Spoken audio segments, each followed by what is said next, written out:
Olá!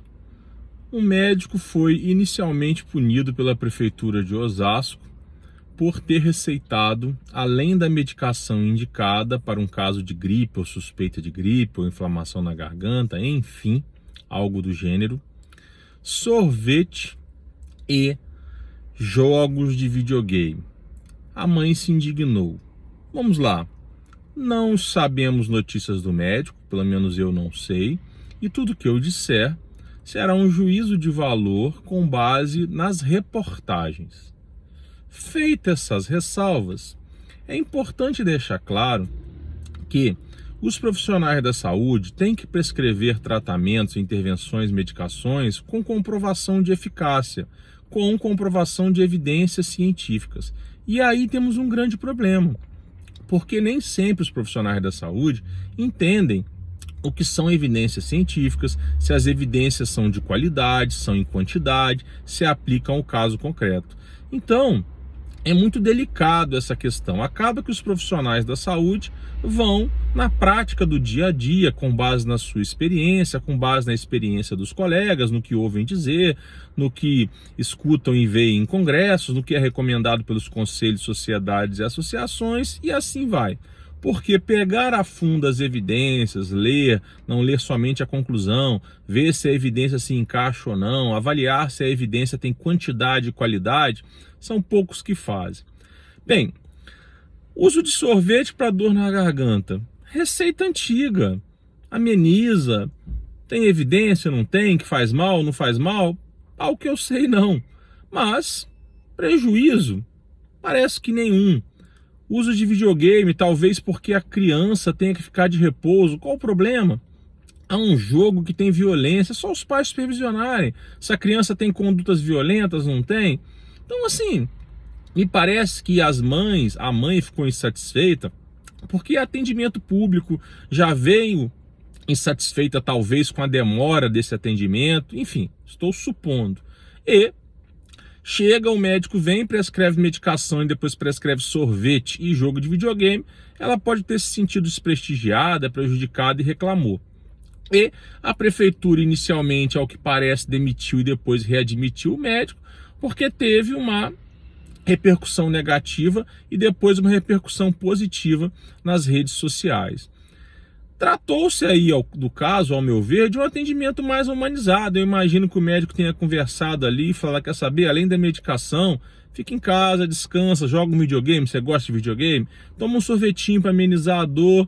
Enfim, o médico colocar isso na receita, no laudo, na prescrição, no documento mais formal, seja ele qual tenha sido, não me parece muito adequado. É importante, ao meu ver, olhando sobre o aspecto ético e legal, que esse tipo de recomendação mais tradicional, mais informal, mais descontraída, sejam feitos por meio de orientações em algum documento anexo ou numa conversa informal, e não na receita mais formal. Mas também não vejo nenhum problema, nada assim, nenhum erro tão prejudicial, tão grosseiro tá ali na prescrição formal. Mas acho mais adequado que vá numa orientação informal, que vá em algum documento à parte ou numa conversinha ali no próprio consultório.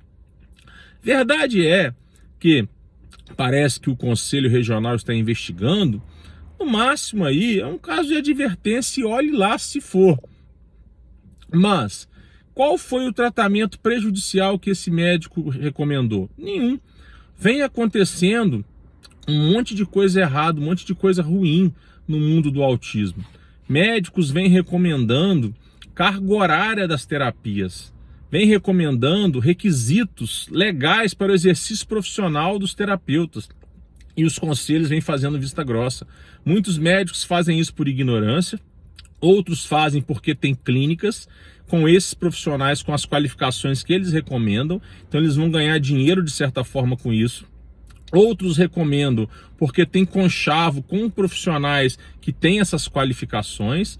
Enfim, os médicos no mundo do autismo, alguns estão fazendo recomendações violando a Constituição, artigos 5º e 22, violando as suas normativas, o seu código de ética, violando as normativas dos demais profissionais, recomendam terapia sensorial, recomendam fonoaudiologia, e quando chegam para recomendar terapia ABA, dizem que o profissional tem que ter o requisito X e Y, dizem que o profissional tem que trabalhar assim assado, dizem que a carga horária tem que ser J ou X, sem que tenha evidência científica para comprovar que a análise do comportamento só funciona se for dessa maneira.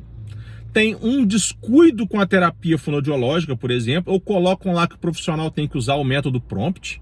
Enfim, eles estão determinando como que o profissional tem que trabalhar, ao invés de prescrever as terapias fonoaudiológicas, sensoriais, terapeuta ocupacional, musicoterapia e ABA, e deixar que esses profissionais façam avaliações e vejam quais são as cargas horárias e quais são os métodos a serem utilizados dentro dessas abordagens. Então, tem médico pintando o set aí, fazendo coisa muito mais grave, e os regionais e o Conselho Federal, ao qual eu já alertei sobre isso, fingindo que não está vendo. Além disso, tem médico pediatra aí dizendo que os 50 mil médicos pediatras não são capazes de trabalhar com autismo, mas ele que é pediatra é capaz de treinar você, pediatra, a trabalhar com autismo, vendendo a certificação dele. Quer dizer, um total desrespeito aos 5 mil neuropediatras e tantos outros 10, 15 mil psiquiatras que podem vir a estar trabalhando com autismo, que com certeza estão muito mais capacitados para trabalhar com autismo, tendo em vista que a pediatria é uma formação generalista para aquela faixa etária infantil, infanto-juvenil, mas é uma formação generalista. Pediatra não é especialista, pediatra é generalista naquela faixa etária.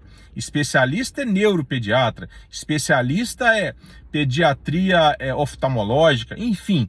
Aí sim você tem um especialista naquela faixa etária. Então você tem um médico famoso nas redes sociais, falando de autismo virtual, vendendo curso e ministrando curso sobre análise do comportamento sem ser analista do comportamento, vendendo certificações em autismo, como se o curso dele fosse bom, fosse capaz de tornar um pediatra um neuropediatra, como se fosse capaz de tornar um pediatra especialista para dar diagnóstico em autismo, sendo que as sociedades brasileiras de medicina, os conselhos regionais, entendem que para um médico pediatra se tornar um especialista em autismo, ele tem que passar por uma residência em neuropediatria ou em psiquiatria. E aí ele sai dizendo que os pediatras não são capazes de trabalhar, que tem uma lacuna muito grande de mercado, que os neuropediatras não dão conta. Ou seja, ele diz que a formação em pediatria não é suficiente para um pediatra ser capaz de trabalhar com autismo, mas ele, pediatra, e a sua equipe de pediatras são capazes de treinar os pediatras e torná-los capazes. Ou seja, vocês não são capazes, mas eu e minha equipe somos capazes, porque temos um cursinho ali, um cursinho a colar, uma pós-acadêmica, enfim. Absurdos à torta e à direito cometidos por médicos não formados, trabalhando com um médico formado, supervisionando à distância, fazendo atendimentos, e o conselho vista grossa. Faculdades chechelentas e o conselho apenas dando rabichadas, os conselhos. Programa Mais Médico, trazendo médicos e às vezes pessoas que não são médicas cubanas para trabalhar no Brasil, e os conselhos apenas se indignando, tentando algo.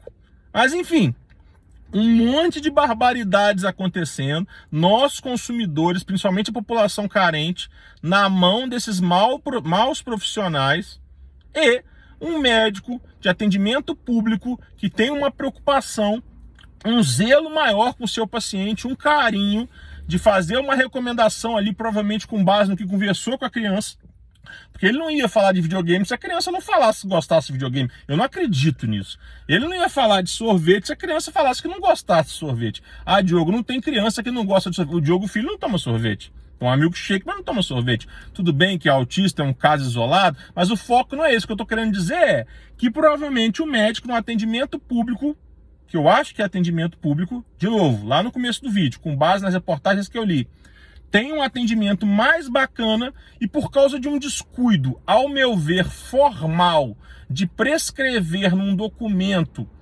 mais formal, que foi a receita, ao invés de prescrever numa orientação ou numa conversa informal, sendo punido e criticado.